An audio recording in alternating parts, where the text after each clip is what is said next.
మామూలుగా ముస్లింల ఆచారాలలో హలాలా ఆచారం అని ఒకటి ఉంటుంది. ఇంతవరకు నాకు కూడా తెలీదు. ఇది విన్నాక నేను కూడా షాక్ అయ్యా. అసలు ఈ ఆచారం ఏంటి? ఈ ఆచారంలో ఆడవాళ్ళు ఇంత అంటే మానసిక క్షోభ అనుభవిస్తారా? ఇంత జరుగుతుందని నాకు కూడా అర్థమైంది. అసలు ఆ ఆచారం ఏంటి? ఇందులో ఏం జరిగింది అని మనం తెలుసుకుందాం. ఢిల్లీకి చెందిన ఒక మహిళకి 2009లో పెళ్ళైంది.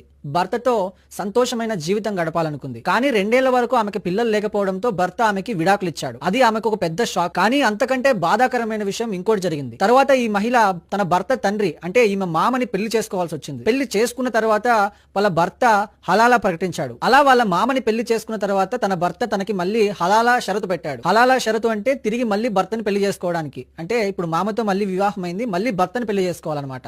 అలా హలాలా షరతు అనేది పెట్టాడు. అలా తన మామతో తనకి హలాలా చేయించి మళ్ళీ తన భర్త దగ్గరికి అంటే ఫస్ట్ ఎవరినైతే పెళ్లి చేసుకుందో తన దగ్గరికి వచ్చేలా చేశాడు. కానీ భర్త దగ్గరికి వెళ్ళడం ఆమెకి ఇష్టం లేదు. ఎందుకంటే ఆల్రెడీ ఒకసారి పెళ్ళైంది, మళ్ళీ వాళ్ళ మామ తనని పెళ్లి చేసుకున్నాడు. అలా మామను పెళ్లి చేసుకున్న తర్వాత తన మామతో కలిసి పిల్లలను కూడా కండం జరిగింది. సో అలా పిల్లలు కన్నాక తన మామ కూడా తనకు విడాకులు ఇచ్చాడు. ఇందాక చెప్పినట్టు తన ఫస్ట్ భర్త ఎవరైతే ఉన్నారో హలాలా షరతు పెట్టాడనమాట. అలా తన మొదటి భర్త తనకి హలాలా షరతు పెట్టి తనని మళ్ళీ పెళ్లి చేసుకున్నాడు. అలా మళ్ళీ పెళ్లి చేసుకున్న తర్వాత మళ్ళీ కొద్ది రోజులకి మళ్ళీ విడాకులు ఇచ్చాడు. ఈసారి అతని సోదరుడు అంటే తన తమ్ముడితో హలాలా చేయమని చెప్పాడంట. ఇది విన్న ఆమె అసలు చాలా బాధపడింది. ఎందుకంటే ఫస్ట్ తన భర్తని పెళ్లి చేసుకున్న తర్వాత భర్త తండ్రిని పెళ్లి చేసుకుంది. అంటే భర్తకి ఏమవుతుంది, భర్త తండ్రితో పిల్లలు కన్న తర్వాత మళ్ళీ ఫస్ట్ భర్త పెళ్లి చేసుకొని దాని తర్వాత మళ్ళీ సోదరుని పెళ్లి చేసుకోమంటే ఈమె ఫస్ట్ అంటే తన మామని పెళ్లి చేసుకుంటే తన భర్తకి తల్లి అవుతుంది. ఇప్పుడు తన సోదరుని అంటే భర్త సోదరుని పెళ్లి చేసుకుంటే ఈమె అతనికి వదిన అవుతుంది.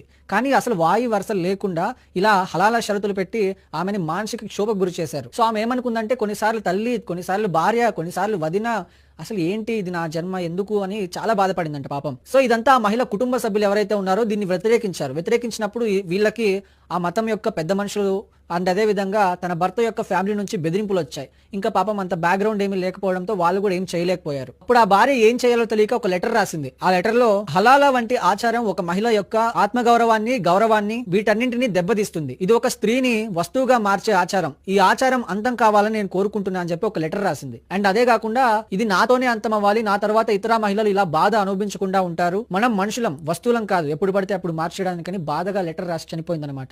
సో ఇలాంటి ఆచారాలు కూడా ఉన్నాయి అంటుంటే నాకైతే వినడానికి చాలా బాధేస్తుంది. ఇప్పుడు ఏ యుగంలో మనం బ్రతుకుతున్నాం కాబట్టి ఇలాంటి ఆచారాలు, మూఢనమ్మకాలు ఇవన్నీ పక్కన పెట్టి మనిషిని మనిషిగా చూడాలి. అండ్ స్త్రీని మన భారతదేశంలో ఎంత అత్యున్నత స్థాయిలో మనం చూస్తామో అదే స్థాయిలో గౌరవించి వాళ్ళకి రెస్పెక్ట్ ఇవ్వాలి. ఇలాంటి ఆచారాలు పూర్తిగా అంతం కావాలని కోరుకుంటున్నాను.